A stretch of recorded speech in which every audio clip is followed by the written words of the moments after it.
నమస్తే శ్రీమాత్రే నమః శ్రీ గురుభ్యో నమః. మనం ప్రతిసారి అంటే నేను చర్చించే ప్రతిసారిని యోగాల గురించి చెప్తూ ఉంటాను.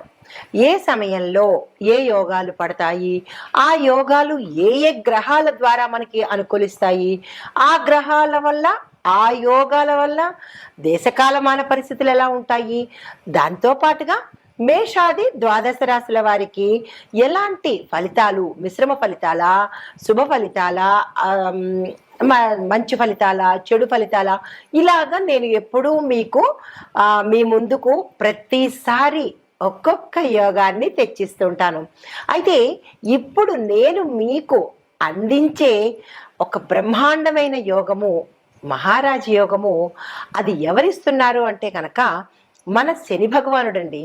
30 ఏళ్ల తర్వాత జూలైలో 2025 జూలై 13వ తారీఖు నుంచి శని భగవానుడు మనకి ఇబ్బంది పెట్టడమే కాదు, దానితో పాటు మనకి మహారాజ యోగాలను కూడా కలగజేస్తాడు అనమాట. అయితే ఈసారి ఈ సంవత్సరము 25లో జూలై నెలలో మనకి శని భగవానుడు ఇచ్చే అపురూపమైన మహారాజ యోగము పట్టబోతోంది. అయితే ఇది ఎక్కడ ఎలా పడుతోంది అనే వివరంలోకి వెడితే కనుక, శని తిరోగమనంలో అంటే రిట్రోగ్రేట్ అవుతున్నప్పుడు ఏర్పడే ఈ అరుదైన రాజయోగము, ఈ రాజయోగము మనకి మీన రాశిలో తిరోగమనం చెందుతున్నాడు. ఎప్పుడైతే మీనరాశిలో తిరోగమనం చెందుతున్నాడో ఇదే సమయంలో మనకి శని చతుర్దృష్టి మనకి ఏ రాశి మీద పడుతోంది అంటే మిథున రాశి మీద, బృహస్పతి మీద పడుతోంది. అంటే మిథున రాశిలో అప్పటికే బృహస్పతి ఉండడం వల్ల ఆ శని భగవానుడి యొక్క దృష్టి, ఆ చతుర్దృష్టి ఈ బృహస్పతి మీద పడుతోంది. అయితే దీనితో పాటు ఇదే సమయంలో రాహు కుజులు షడష్టక యోగంలో ఉన్నారు. మనకి జూన్లో మొదలైంది కదా షడష్టకము, ఆ షడష్టక యోగం ఇప్పుడు కంటిన్యూ అవుతోంది. అది కూడా ఒక అరుదైన రాజయోగం అన్నమాట. అయితే ఈ శని బృహస్పతి దృష్టి యొక్క సంయోగంతో రాజయోగాత్మక పరిణామాలను ఇస్తోంది. ఇన్ని మంచి గ్రహాలు ఈ సమయంలో మనకి శుభ ఫలితాలను ఇచ్చేందుకు ఏర్పాటవుతోంది. అయితే ఎవరెవరికి శుభ ఫలితాలు ఎలా ఉండబోతోంది అంటే కనుక, ఇది ఒకసారి మీకు గతంలో చూసుకున్నట్టయితే 1995, 96 ఆ సమయంలో ఇలాంటి శని భగవానుడు ఇచ్చే ఒక అరుదైన మహారాజ యోగం ఏర్పడింది. మళ్ళా 30 సంవత్సరాలకి మనకి జూలై నెలలో ఏర్పడబోతోంది. అయితే ఈ ఏర్పడడానికి మనకి దేశకాలమాన పరిస్థితులు నేను ఎప్పుడు ప్రస్తావిస్తూ ఉంటాను, ఒక మనుషులకి రాశులకే కాకుండా దేశకాలమాన పరిస్థితుల్లోనూ దేశ రక్షణ విభాగము, రాజకీయ విభాగము, ఇలా ఆర్థిక విభాగము, న్యాయ విభాగము, ఇలా ప్రతి ఒక్క అంశంలోనూ కూడా ఈ యొక్క గ్రహాల యొక్క ఫలితాలను మనం తెలుసుకుంటూ ఉంటాము. ఆ గ్రహాల ఫలితాలే ఒక్కొక్కసారి మనకి దేశం మీద, రక్షణ వ్యవస్థ మీద ఇలాగా ప్రమాదాలు, అదృష్టాలు ఇలాంటి వాటి మీద కూడా పడుతూ ఉంటుంది అనమాట. అయితే ఇలాగ పడడం వల్ల కొన్ని గ్రహస్థితులు మీకు ఇప్పుడు సవివరంగా తెలియచేస్తాను. ఒకటి, శని గ్రహము మనకి మీనంలో తిరోగమనంలో జరుగుతోంది. అయితే దీని యొక్క ఫలితం ఎలా ఉంటుంది అంటే కనుక, విశేషమైన ఫలితము ధర్మము, త్యాగము, సేవా ధోరణిలో ఉండబోతోంది. తర్వాత బృహస్పతి మిథున స్థానంలో అంటే మిథునంలో ఉన్నాడు. దీనివల్ల ఏంటంటే జ్ఞానము, అంటే ప్రతి ఒక్కళ్ళకి ఇంటెలిజెన్స్, నాలెడ్జ్, జ్ఞానంతో పాటు కమ్యూనికేషను, విద్యా వ్యవస్థను వృద్ధి చేసేందుకు ఉపయోగపడుతోంది. దీంతో పాటు కుజ రాహులు అంటే రాహు కుజ గ్రహాలు షడష్టకంలో కర్కాటక కుంభంలో ఉన్నారనమాట. అయితే వీరిచ్చే ఫలితాలు ఎలా ఉంటున్నాయి అంటే కనుక ఆందోళనగాను, తర్వాత అస్థిరత్వంగాను ఉండబోతోంది. అంటే వీరి యొక్క ఫలితాలు ఒక్కొక్క దానికి ఒక్కొక్కలా ఉంటాయి. అయితే మరి బుధుడు, సూర్యుడు ఏమిస్తున్నారు అంటే కనుక, మిథునంలో ఈ బుధ సూర్యుడు మిథునంలో మనకి జూన్ 15 నుంచి స్థానాలు మారారు. అయితే ఈ మారడం వల్ల రాజకీయంలో ఎక్కువగా కొంత జోక్యం కలగజేసుకోవడము, రాజకీయంలో ఒక స్థిరత్వం లేకపోవడము, ఇలాంటివన్నీ గోచరిస్తున్నాయి. ఇది గ్రహాల యొక్క స్థిరత, వాటి ఇచ్చే విశేషము. అయితే మరి దేశకాల సామాజిక పరిస్థితుల గురించి ఎలా ఉండబోతున్నాయి అంటే కనుక, ముందుగా రాజకీయ మార్పులు ఎలా ఉండబోతున్నాయి చూద్దాము. అయితే ఇవి పంచాంగ పరంగా చెప్పేవే, తర్వాత పంచాంగ శాస్త్రం, జ్యోతిష శాస్త్ర పరంగా చెప్పేవే తప్ప ఏదో ఊహించి కల్పించినవి మాత్రము కాదు, గమనించగలిగినది. అయితే రాజకీయ పరంగా పెద్ద పెద్ద స్థాయిలో పార్టీల్లో మార్పులు వస్తాయి, నాయకత్వాలలో కూడా మార్పులు చోటు చేసుకునే అవకాశాలు కనబడుతున్నాయి. దీంతో పాటు కొన్ని రాష్ట్రాల్లో అన్ఎక్స్పెక్టెడ్ రిజిగ్నేషన్స్ కానీ, ఎలియన్సెస్ అంటే కొన్ని అనుకోని పరిస్థితులు కానీ తల ఎత్తే అవకాశాలు కనబడుతున్నాయి. తర్వాత నూతన రాజకీయ యజ్ఞము మళ్ళా తిరిగి మొదలయ్యే అవకాశం కనబడుతోంది. యువ నాయకులకు ఇది చాలా చక్కని సమయము. ఎవరైనా కొత్తగా పార్టీల్లోకి రావాలన్నా, రాజకీయ రంగంలోకి రావాలన్నా ఇది మంచి సమయము. ఆ దిశగా ప్రయత్నాలు చేసుకోండి. అయితే కొన్ని పాత రాజకీయ పార్టీల్లో కొంత అస్థిరత ఏర్పడే అవకాశం కనబడుతోంది. అయితే ఇంకా ఆర్థిక రంగం చూసినట్టయితే ఎలా ఉంటుందంటే, దేశ ధన మూలకంగా కొంచెం మెరుగుదల కనబడుతోంది. ముఖ్యంగా రిటైల్ రంగంలోనూ, రియల్టీ అంటే రియల్ ఎస్టేట్ రంగంలోనూ, ఇన్ఫ్రాస్ట్రక్చర్ రంగాలలో కొంత మార్పులు జరగబోతున్నాయి. తర్వాత bit coin, crypto, digital currency విషయాలలో గట్టి నిర్ణయాలు, విధానాలు అమలుపరిచేటట్టుగా గోచరిస్తోంది. అయితే రూపాయి విలువ స్థిరంగా ఉంటే సరిపోతుంది. విదేశ పెట్టుబడులకు ఆకర్షితం అయ్యేటట్టుగా మనకి రూపాయి విలువ ఉండబోతోంది. అయితే చమురు ధరలు, ఇంకొక అంశం ఏంటంటే, చమురు ధరలు తగ్గినప్పటికీ లోకల్గా ట్యాక్స్ విషయాలలో ప్రజల మీద భారం పడే అవకాశం కనబడుతోంది. ఇది ఆర్థిక పరంగా. అయితే మరి న్యాయ వ్యవస్థ పరంగా చూసుకున్నట్టయితే ఎలా ఉండబోతోంది అంటే కనుక, కొన్ని పెండింగ్ రాజకీయ కేసులు వేగవంతంగా ముందుకు నడిచేటట్టుగా గోచరిస్తోంది. అత్యున్నత న్యాయస్థానాలలో ముఖ్యమైన తీర్పులు వెలువడే అవకాశాలు కూడా కనబడుతున్నాయి. అయితే న్యాయ రంగంలో డిజిటలైజేషన్ కూడా అయ్యేందుకు అవకాశాలు గోచరిస్తున్నాయి. ఇక రక్షణ విభాగానికి చూసుకున్నట్టయితే కనుక, సరిహద్దు పరిస్థితులు కొంత పటిష్టంగా ఉండేటట్టుగా చర్యలు తీసుకోబోతున్నారు. తర్వాత అణు సామర్థ్యము, యుద్ధ డ్రోన్ల అభివృద్ధికి బలమైన చర్యలు తీసుకోవడము, టెక్నాలజీని ఇంప్రూవ్ చేయడము, ఇలాంటివన్నీ జరగబోతాయి అన్నమాట. అయితే రక్షణ రంగంలో చూసుకున్నట్టయితే కొత్త ఒప్పందాలు కుదరడము, మరీ ముఖ్యంగా రష్యా, ఫ్రాన్స్, ఇజ్రాయెల్ వంటి దేశాలతో కొన్ని ఒప్పందాలు జరిపించుకునేటట్టుగా గోచరిస్తోంది. అయితే వ్యవసాయ రంగం, గ్రామీణాభివృద్ధి చూసుకున్నట్టయితే వ్యవసాయ రంగానికి కొంచెం వర్షాభావము, అంటే వర్షాలు చాలా అనుకూలంగా ఉండడము, రైతులకు ఊరట కలగడము, మంచి పంటలు పండే అవకాశాలు కనబడుతున్నాయి.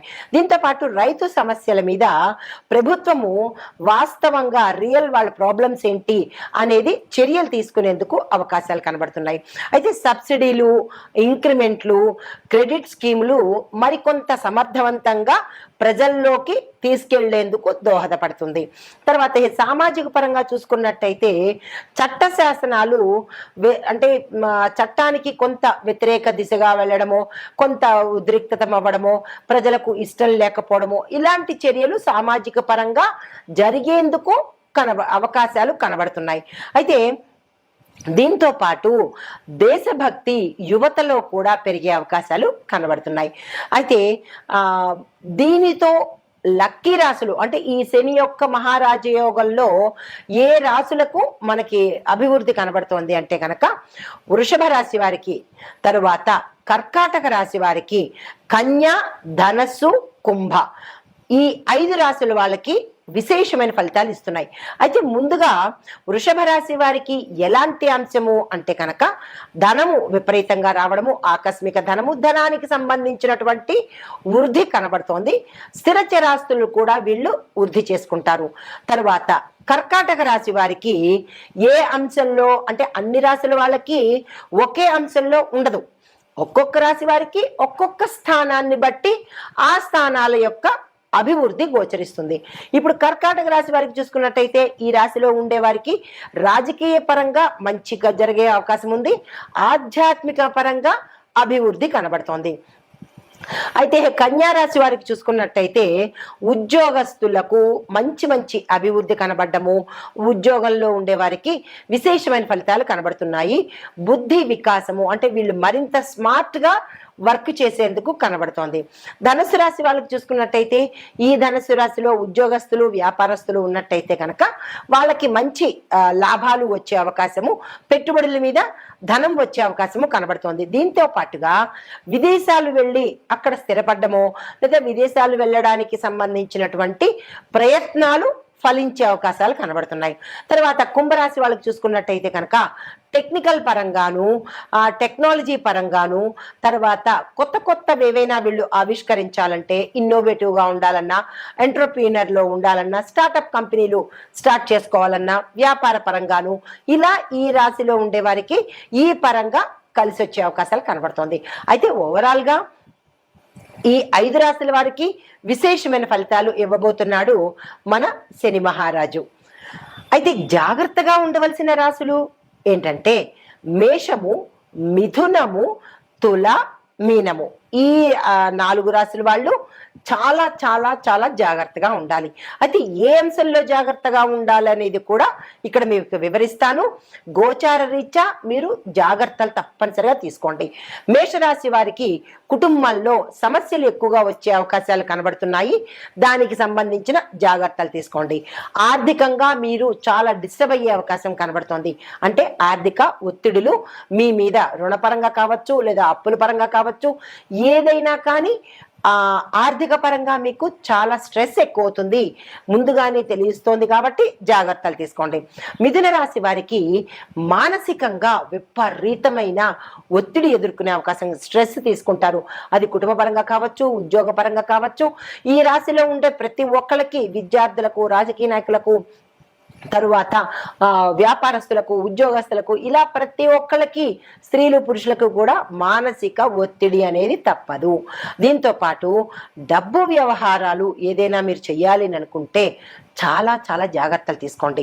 ఎందుకంటే ధన నష్టము, చోర భయము ఎక్కువగా కనబడుతున్నాయి. స్కాముల్లో ఇరుక్కోవడం కానీ, అంటే ఇప్పుడు ఇంటర్నెట్లో చేస్తూ ఉంటారు కదా ఫోన్పేలు, జీపేలు, వాటిల్లో మీరు మోసపోవడము, ఆన్లైన్ స్కాములు జరగడము, ఇలాగ ఏదో ఒక ద్వారా మీరు ధనాన్ని నష్టపోయే అవకాశం కనబడుతోంది. ధనపరంగా జాగ్రత్తలు తీసుకోండి. అయితే తులారాశి వాళ్ళకి చూసుకున్నట్టయితే వైద్యపరమైన ఖర్చులు మీరు చాలా ఎదుర్కోవాల్సిన అవసరం అవుతుంది. ఆపరేషన్స్ రీత్యా కావచ్చు, ప్రమాదాల రీత్యా కావచ్చు, లేదా అనారోగ్య రీత్యా కావచ్చు, మీరు ఎక్కువగా డాక్టర్కి సంబంధించి, హాస్పిటల్కి సంబంధించి, మందులకు సంబంధించి ఎక్కువగా ధనాన్ని వెచ్చించవలసిన పరిస్థితి. భావోద్వేగాలు మీరు చాలా నియంత్రించుకోవాలి. ఈ సమయంలో అస్సలు బాగాలేదు. ఉద్రేకాలకు కానీ, కోపాలకు కానీ, ఆవేశాలకు కానీ ఇలాంటి వాటికి వెళ్ళే ప్రయత్నం చేయకండి. ఇక మీనరాశి వారికి చూసుకున్నట్టయితే శని భగవానుడు మీ రాశిలోనే తిరోగమనం చేస్తున్నాడు. ఎప్పుడైతే మీ రాశిలోనే తిరోగమనం చేస్తున్నాడు అంటే కనుక మీరు విమర్శలకు గురయ్యే అవకాశం కనబడుతోంది. అది మీ ఉన్న స్థానంలో కావచ్చు, లేదా సంఘంలో కావచ్చు, మీ ఇంట్లో కావచ్చు, మీ స్నేహితుల్లో కావచ్చు, ఎక్కడ ఉన్నా మీరు విమర్శలకు ప్రథమ స్థానం తీసుకునేవారు అవుతారు. చాలా జాగ్రత్తగా ఉండండి. అయితే కోల్పోయిన అవకాశాలు ఏవైనా ఉంటే కనుక అవి తిరిగి మళ్ళా మీ దగ్గరికి వచ్చే అవకాశం కనబడుతోంది. వాటిని అందుకునే ప్రయత్నం చేయండి. అయితే లాభపడే రాశులు చెప్పాను. ఇప్పుడు జాగ్రత్తగా ఉండవలసిన రాశులను కూడా, ఏ అంశంలో జాగ్రత్తగా ఉండాలో కూడా మీకు సవివరంగా తెలియచేశాను. అయితే పరిహారాలు, సూచనలు ఏం తీసుకోవాలి అనేది చివరలో చెప్తాను. అయితే శని భగవానుడు 30 ఏళ్ల తర్వాత 2025లో తిరోగమనం జరుగుతోంది. మీనరాశిలో శని భగవానుడు తిరోగమనంతో పాటు బృహస్పతి మిథునంలో 3వ స్థానంలో సంచారం చేస్తున్నాడు. అయితే ఈ యొక్క ఫలితాలు మేషాది ద్వాదశ రాశుల వారికి, ఒక్కొక్క రాశి వారికి ఎలా ఉండబోతోంది అనే అంశంలో తులారాశి, ఈ రాశి వారి యొక్క గ్రహస్థితి చూసినట్టయితే శని భగవానుడు 6వ స్థానంలో ఉన్నాడు, బృహస్పతి 9వ స్థానంలో ఉన్నారు. అయితే ఈ ఫలితాలు విద్యార్థులకు చూసుకున్నట్టయితే పోటీ పరీక్షల్లో అద్భుతమైన విజయాలు సాధిస్తారు. దీంతో పాటు ఉద్యోగస్తులకు చూసుకున్నట్టయితే కనుక ప్రభుత్వ రంగంలో మీకు మంచి మంచి అవకాశాలు వచ్చేటట్టుగా, అంటే గవర్నమెంట్ జాబ్స్ వచ్చే దిశ కనబడుతోంది. ఆర్థికంగా చూసుకున్నట్టయితే మీరు అప్పులు తీర్చుకోవటానికి ధనము సమయానికి వచ్చే అవకాశం కనబడుతోంది. నూతన ఆదాయ మార్గాలు కూడా మీకు వచ్చే అవకాశం కనబడుతోంది. ఆ ఆదాయ మార్గాలు ఏవైనా మీకు కనబడితే ఈ రాశిలో ఉండే వారికి తక్షణమే అందుకునే ప్రయత్నం చేసుకోండి. తర్వాత ఆరోగ్యపరంగా చూసుకున్నట్టయితే ఎటువంటి అనారోగ్య సమస్యలు కనిపించటం లేదు, కానీ చర్మ సంబంధిత, అంటే గతంలో ఎవరికైనా స్కిన్ అలర్జీస్ కానీ, సోరియాసిస్ కానీ, లేదా ర్యాషెస్ కానీ, ఇలాంటివి ఏమైనా స్కిన్కి సంబంధించిన రోగాలు ఉన్నట్టయితే అవి తిరిగి మళ్ళా వచ్చే అవకాశం కనబడుతోంది. అలా కనిపించిన వెంటనే డాక్టర్ దగ్గరికి వెళ్ళే ప్రయత్నం చేసుకోండి. కుటుంబపరంగా చూసుకున్నట్టయితే మీ కుటుంబంలో తల్లిదండ్రులు ఎవరైనా ఉన్నా, లేదా బామ్మలు, తాతయ్యలు, ఇలా పెద్దవారు ఎవరైనా వృద్ధులు ఉన్నట్టయితే కనుక వారి ఆరోగ్యం పట్ల జాగ్రత్తలు తీసుకునే ప్రయత్నం చేసుకోండి. అయితే రాజకీయ పరంగా చూసుకున్నట్టయితే మీ యొక్క స్థానము ప్రజల్లో చాలా చక్కగా ఉండబోతోంది. అధిష్టానంలో మంచి పేరు సంపాదిస్తారు, ప్రజల్లోనూ అధిష్టానంలోనూ గౌరవ మర్యాదలు పొందుతారు. అయితే మీకు చెప్పదగిన పరిహారము, ఈ సమయంలో అంటే శని తిరోగమన సమయంలో ఉన్నంత కాలము మీరు పౌర్ణమికి, అంటే ప్రతి పౌర్ణమి ఎన్నిసార్లు పౌర్ణమి వస్తుందో అన్నిసార్లు పౌర్ణమికి గురు భగవానుడికి, అంటే గురు గ్రహానికి పసుపుతో అభిషేకం చేసుకునే ప్రయత్నంతో పాటు పసుపు వస్త్రాలను కానీ దానంగా ఇచ్చినట్టయితే మీ గోచార రీత్యా చెప్పదగిన ఈ ఫలితాలు మీ రాసుల్లో, అంటే మీ యొక్క జాతక చక్రంలో ఏమైనా తెలియకుండా ఉన్న దోషాలు ఉంటే కనుక పోయే పరిస్థితి కనబడుతుంది. ఇది గోచార రీత్యానే అని గమనించుకోవాలి.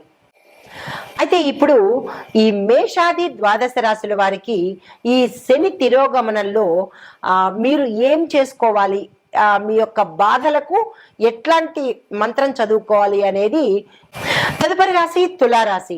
ఈ తులారాశి వారికి ఈ శని తిరోగమన సమయంలో నేను ఇచ్చే ప్రత్యేకమైన మంత్రము ఓం శనేశ్వరాయ నమః శ్రీం. ఈ మంత్రాన్ని 108 సార్లు తప్పనిసరిగా చదవండి. ఈ చదవడం వల్ల వచ్చే లాభాలు ఏంటంటే న్యాయ విజయము, ఆరోగ్య రక్షణ, సేవా మార్గంలో శక్తి, ఈ 3 మీకు లభిస్తాయి. నమస్తే. మీ ఇష్టము. ఇప్పుడు జప విధానము, ఇందాక నేను మంత్రాలు చెప్పాను కదా, ఆ మంత్రాలు ఎలా చదవాలి అనేది కూడా చెప్తాను. సంతృప్తికరంగా మీరు చదువుకునే ప్రయత్నం చేసుకోండి. తద్వారా లాభాలు పొందాలని ఆశిస్తూ మీకోసం అయితే ప్రతిరోజు ఆదివారం రోజు బృహస్పతి కోసము, అంటే గురువు కోసం చేయవలసిన రోజు ఆదివారము, శని భగవానుడి కోసం చేసే మంత్రము శనివారం రోజు చేసుకోండి. 2వ నియమము 108 సార్లు జపించడం ఉత్తమము. అయితే మాల ద్వారా కానీ లేదా ధ్యానం ద్వారా కానీ మంత్ర జపం చేసుకోవాలి. ఎలా పడితే అలాగా, ఎక్కడ పడితే అక్కడ కాదు, చాలా నిష్ఠతో చేసుకోండి. 3వ నియమము నల్ల వస్త్రధారణ, బ్లాక్ కలర్ వేసుకొని శనివారం రోజు శని భగవానుడికి, పసుపు రంగు వస్త్రధారణ చేసుకొని గురువారం రోజు గురువుకి చేసినట్టయితే కనుక శుభప్రదము. నమస్తే.